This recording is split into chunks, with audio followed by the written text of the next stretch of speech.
নারী সাফ চ্যাম্পিয়নশিপ সেমিফাইনালের আগের দিন মারা গেছেন ফুটবলার শিউলি আজিমের মা। তার মায়ের মৃত্যুতে বাংলাদেশ দলের অনুশীলন বাতিল করা হয়েছে। বাংলাদেশ সময় সকাল 7:30 থেকে ভারতের গোয়ায় অনুশীলন করার কথা ছিল ডিফেন্ডিং চ্যাম্পিয়নদের। আগের ম্যাচে হারের পর মাঠের বাইরের এই ধাক্কায় নেপালের বিপক্ষে প্রথম সেমির আগে কঠিন চ্যালেঞ্জের মুখে লাল সবুজরা। নারী সাফ চ্যাম্পিয়নশিপের প্রথম সেমিফাইনালে বাংলাদেশ দলের প্রতিপক্ষ নেপাল। 3 জুন সেই ম্যাচ মাঠে গড়ানোর আগেই বড় ধরনের দুঃসংবাদ পেল লাল সবুজরা। সেন্টার ব্যাক শিউলি আজিমের মা মৃত্যুবরণ করেছেন, যে কারণে মঙ্গলবার অনুশীলন সেশন বাতিল করেছেন কোচ পিটার বাটলার। তবে এমন একটি গুরুত্বপূর্ণ ম্যাচের আগে এরকম একটি সিদ্ধান্ত কতটুকু ফলপ্রসূ হবে সে বিষয়ে কিন্তু প্রশ্ন থেকেই যাচ্ছে।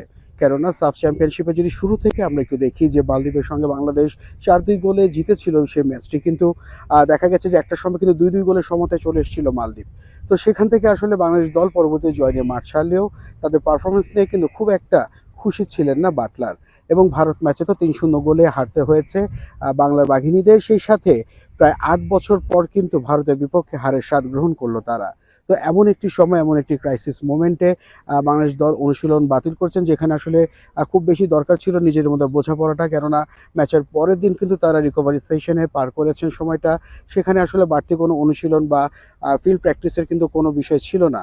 তো দেখা যাচ্ছে যে নেপালের বিপক্ষে যখন বাংলাদেশ মাঠে নামবে, সে ভুল ত্রুটিগুলো আসলে শুধরানোর যে শেষ সুযোগটি ছিল সেটাও কিন্তু পরখ করে দেখা হলো না।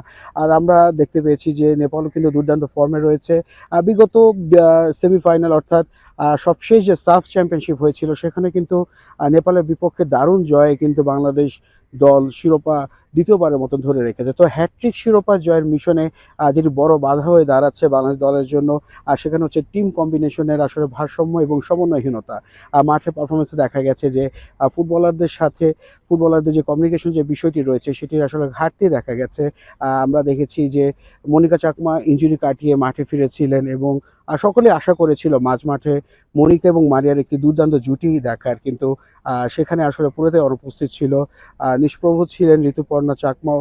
তো সব কিছু মিলেই কিন্তু বাংলাদেশ দল কিন্তু অনেকটাই ব্যাকফুটে রয়েছে। এমন একটি সময়ে এসে বাংলাদেশ দল যখন স্বপ্ন দেখছিল যে টানা তৃতীয়বারের মতো সাফ শ্রেষ্ঠত্বের মুকুট পরাতো, সেই জায়গায় আসলে বড় একটি ধাক্কা হয়ে এসেছে ফুটবলার শিউলি আজিমের মার মৃত্যুর সংবাদটি। তো যেখানে আসলে পুরো বাংলাদেশের ক্রীড়াঙ্গনে এই সংবাদটা আসলে শোকের ছায়ায় নেমে এসেছে, কিন্তু শোকটাকে আসলে যখন শক্তিতে রূপান্তরিত করতে হয় সেক্ষেত্রে কিন্তু অনেক কিছু ত্যাগ তিতিক্ষার কিন্তু মধ্যে দিয়ে যেতে হয়। তো এমন একটা সময় বাংলাদেশ দল পার করছে, যেখানে ভারতের বিপক্ষে সবশেষ ম্যাচে হারের যে ক্ষতটা সেটা কিন্তু এখনও কিন্তু পুষে উঠতে পারেনি। তো সেই জায়গা থেকে বাংলাদেশ দল নেপালের বিপক্ষে কতটুকু ভালো করতে পারবে, কিংবা আদৌ সেমিফাইনাল উতরে ফাইনালে গিয়ে ভারতের বিপক্ষে আবার তারা লড়াই করতে পারবে কিনা, সেটি কিন্তু এখন দেখার বিষয়। নাসিফ শুভ, যমুনা স্পোর্টস, ভারত।